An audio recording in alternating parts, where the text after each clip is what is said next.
दोस्तों, जनहित भारत में आप सभी का स्वागत है।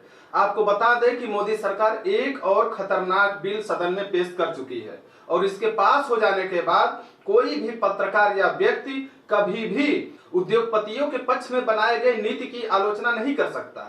या कह लीजिए कि यह बिल लगभग 80% लोगों को दरकिनार करके केवल 20% उद्योगपतियों के हित के लिए लाई गई है, जिसमें साफ साफ लिखा है कि यदि कोई व्यक्ति आर्थिक सुरक्षा या मौद्रिक स्थिरता के लिए खतरा उत्पन्न करेगा तो उसे आतंकवादी कहा जाएगा और उसके द्वारा किया गया कार्य आतंकवादी कार्यों में शामिल किया जाएगा। दोस्तों, आपको जानकारी दे दें कि आर्थिक सुरक्षा एक बहुत ही व्यापक शब्दावली है, जिसके तहत उद्योगपतियों को उत्पादन से लेकर विनिमय, निवेश तक की सुविधाएं प्रदान की जाएगी और कोई भी व्यक्ति महंगाई का मुद्दा उठाएगा तो भी उसे आतंकवादी कहा जा सकता है। और यदि कोई व्यक्ति मणिपुर जैसे जातीय संघर्ष का रिपोर्टिंग करेगा तो भी उसे आतंकवादी माना जा सकता है, क्योंकि इस प्रकार के अशांति से विदेशी निवेशक निवेश करने से कतराएंगे, जो आर्थिक सुरक्षा के लिए खतरा भी है।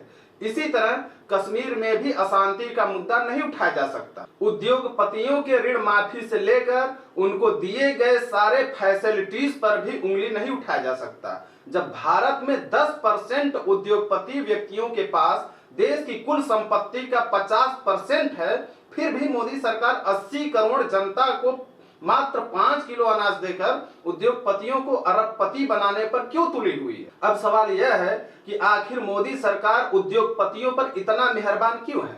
क्या भाजपा जानती है कि बिना कारपोरेट जगत के दिए गए मोटे चंदे से हम कभी भी चुनाव नहीं जीत सकते, क्योंकि चुनावी बांड बीजेपी ने ही लागू किया, जिसमें 2019 से 2022 के बीच अज्ञात स्रोतों से प्राप्त धन 66% से बढ़कर 72% हो गया। इसमें अकेले भाजपा द्वारा अज्ञात स्रोतों से प्राप्त धन 58% से बढ़कर 68% हो गया।